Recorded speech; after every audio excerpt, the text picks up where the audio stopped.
Salut à tous et bienvenue dans J'ai une question. Chaque lundi, c'est la même chose. On se lance dans une nouvelle semaine, mais avez-vous déjà réfléchi à ça? Pourquoi la semaine ne fait-elle pas 5 jours, 10 jours ou même 12 jours?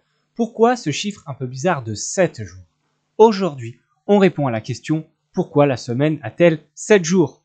On va faire un voyage dans le temps qui va nous emmener jusqu'aux astrologues de l'Antiquité, en passant par les dieux, les planètes et les lois des empereurs romains.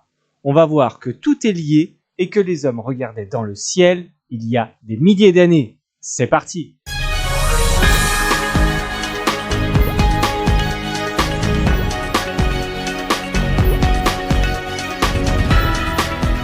Pour trouver l'origine des 7 jours, il faut remonter jusqu'à la Mésopotamie, il y a 4000 ans, notamment chez les Babyloniens. Ces grands astronomes étaient obsédés par ce qu'ils voyaient dans le ciel. À cette époque, ils ne connaissaient que 7 corps célestes qui semblaient se déplacer dans le ciel nocturne. Ils les considéraient comme des divinités. Quels étaient ces 7 astres? Il y avait le Soleil et la Lune, évidemment, puis les 5 planètes visibles à l'œil nu, Mars, Mercure, Jupiter, Vénus et Saturne. Au total, 7. Puisque ces 7 divinités contrôlaient le temps et le destin, il était logique de leur dédier un cycle de 7 jours. Chaque jour était ainsi sous la protection et l'influence d'un de ces astres. C'est le début du cycle de 7 jours. Mais alors pourquoi 7 et pas un autre chiffre? C'est aussi lié au cycle de la Lune. La Lune met environ 29,5 jours pour passer d'une phase à l'autre, avec la nouvelle Lune, le premier quart de Lune, la pleine Lune, etc. Les Babyloniens ont divisé ce cycle lunaire en 4 phases d'environ 7 ou 8 jours. Cela crée une mesure du temps plus facile à suivre pour les activités agricoles et religieuses. La semaine de 7 jours est donc un excellent compromis entre les corps célestes et les phases lunaires. La semaine de 7 jours se répand en premier grâce au peuple hébreu, qui l'intègre dans sa religion.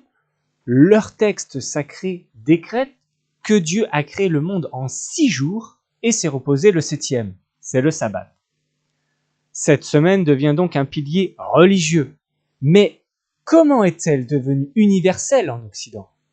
Grâce à l'Empire romain. Les Romains utilisaient initialement une semaine de 8 jours, mais l'influence des astrologues orientaux et des cultes solaires était très très forte à cette époque.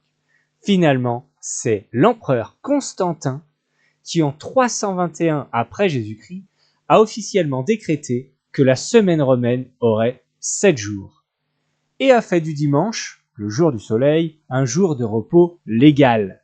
Il a ainsi universalisé le cycle des 7 astres et des 7 jours. Mais alors, dans tout ça, comment ont été nommés ces jours? D'où viennent leurs noms?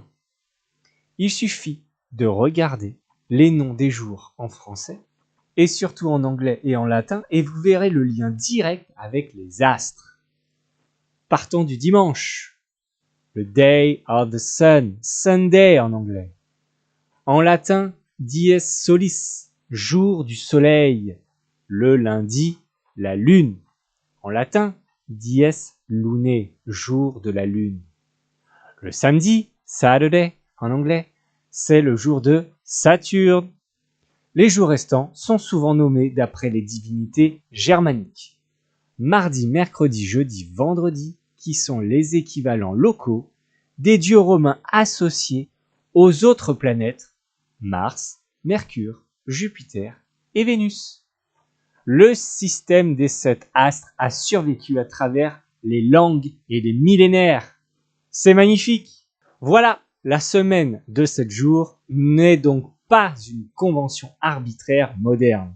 C'est l'héritage d'une tradition astronomique et religieuse qui a été fixée par les Babyloniens, adoptée par l'hébraïsme et enfin officialisée par l'Empire romain. Tout ça juste en regardant ce qui bougeait au-dessus de nos têtes. Si vous avez aimé voyager dans le temps pour comprendre cette petite habitude, n'oubliez pas de liker et de vous abonner à J'ai une question pour ne rater aucune question. Et vous, quelle est la prochaine question à laquelle vous aimeriez que l'on réponde? Ciao!